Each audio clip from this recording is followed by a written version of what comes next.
In the quiet shadows of a sickbed, a man's whispered confessions begin. Secrets kept for decades, now finally spoken into a tape recorder, bearing witness to a hidden life that no camera ever captured. How much of a person's truth gets lost behind applause, movie posters, and headlines? And how long can someone carry a weight so heavy that even love becomes something to hide? Paul Newman, Hollywood's shining star, wasn't just known for his dazzling blue eyes or his unforgettable performances. He was admired for his long-lasting marriage to Joanne Woodward and the generous heart that poured millions into charity. But behind that polished public image lived a man torn by dual lives, silenced love, and a burning desire for authenticity that the world never allowed him to show. As his body grew weaker from cancer in the summer of 2008, Newman reportedly turned to an old Panasonic tape recorder to say what he couldn't during his lifetime. What poured out were confessions not of crime, but of love. Love that had to remain invisible, love that defied the rules of the era, and love that had both healed and destroyed him.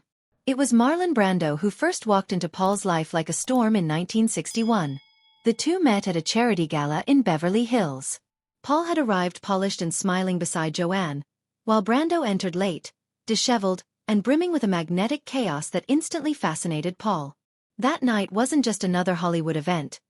It was the start of a relationship built on intensity and imbalance. Paul admired Brando's honesty, his refusal to conform, but he didn't expect that behind that rawness was a man who knew exactly how to manipulate others to survive. Brando opened doors for Paul, yes, but only to use him as a piece in his game, parading their connection at secret parties, introducing Paul to directors and journalists who wanted gossip more than art, and leaking letters that were meant to stay private. One of those letters, handwritten by Paul and filled with vulnerable words, ended up in the hands of a Hollywood gossip columnist. The betrayal hit Paul hard, but the deeper wound came when Joanne discovered the letter. Her response wasn't rage. It was a silent, sorrowful note that didn't accuse but quietly marked a line that Paul could never cross back over. What followed were long nights in Connecticut, where Paul sat alone, smoking in silence, trying to understand how he had fallen for someone who gave nothing back but damage. And if Brando was a storm, Steve McQueen was fire. Their connection began backstage at an awards event in 1956. McQueen was rising fast, younger and edgier, with a reckless confidence that drew Paul in. What began with attraction quickly turned into a battlefield. McQueen wanted Paul, not just emotionally, but completely. Their private meetings, hidden behind hotel doors, became less about love and more about power. McQueen needed to control, to dominate, and Paul, despite his success, found himself caught in that dangerous pull. Legal threats soon followed. McQueen made Paul sign non-disclosure agreements and even used his money to erase any trace of their connection from the public eye. But the most chilling part was that McQueen secretly recorded their conversations, storing pieces of Paul's heart as weapons to use later. Once, in a moment that captured both the violence and sorrow between them, Paul sent McQueen a blood-stained shirt as a symbolic end. But it wasn't really the end. Paul admitted, years later on those tapes, that no matter how cruel McQueen had been, he couldn't stop loving him. The grip of love, even when it hurts, doesn't always let go. With Robert Redford, things were different. Their connection formed during the filming of Butch Cassidy and the Sundance Kid in the late 1960s.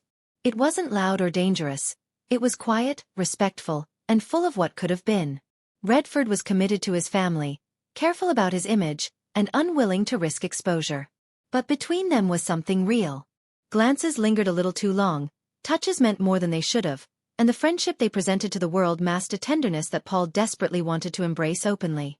He even tried, at one point, to share their truth with a trusted journalist. That trust was shattered when Redford's team shut down the story and launched a smear campaign to protect Redford's name. Paul's mental health took a hit, and Redford's denial at a public event, answering a reporter's question with evasive charm, left Paul feeling erased. The love never left, but the hope that it could ever be acknowledged was buried under the weight of silence.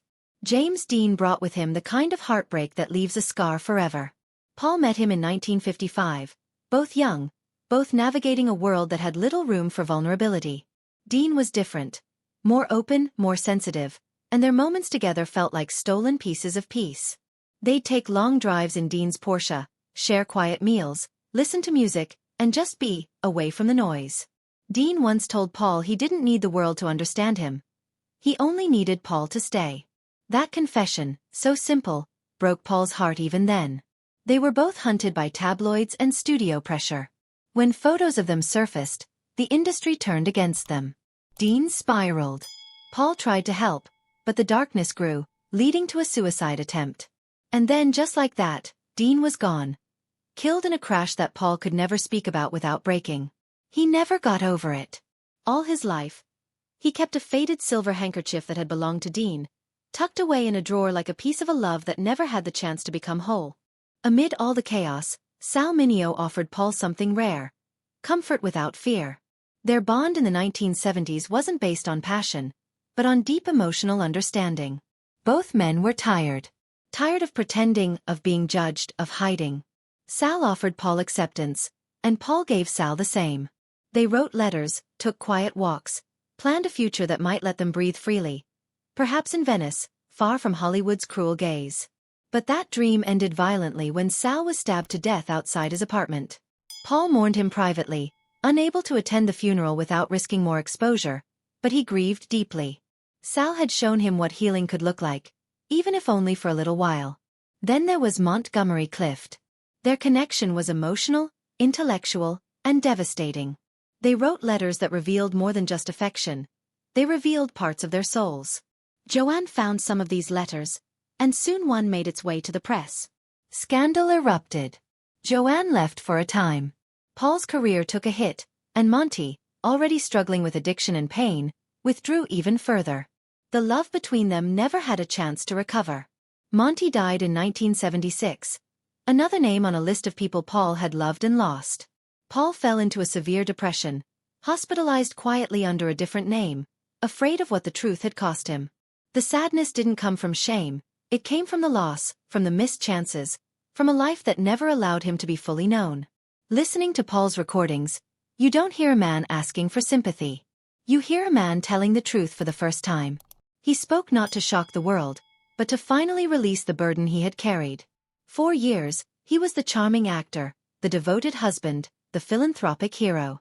But inside, he was a man who had loved deeply and lost painfully, again and again, because the world demanded silence. The stories he told, of betrayal, of quiet affection, of fear and of hope, weren't meant to redefine who he was, but to complete the picture of a life lived under pressure and pretense. His love was real. His pain was real. And the silence that surrounded it all was louder than any applause he ever received.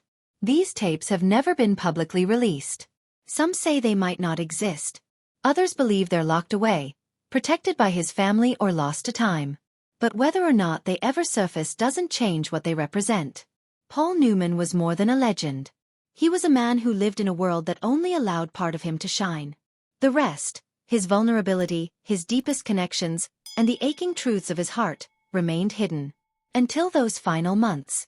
Until the recorder. This story isn't just about Paul Newman. It's about all the people who live with pieces of themselves tucked away because the world refuses to accept them. It's about the price of silence, the weight of expectation, and the quiet courage of telling the truth, even if only at the end. Through Paul's final words, a different kind of legacy lives on. Not just the films, the awards or the charity, but the truth of a man who dared to love in a world that didn't make room for it. If this story moved you, or made you think differently about the man behind the movies, take a moment to like this video and subscribe to the channel. There are so many hidden stories like this one. Quiet, powerful, and waiting to be heard. Let's keep listening.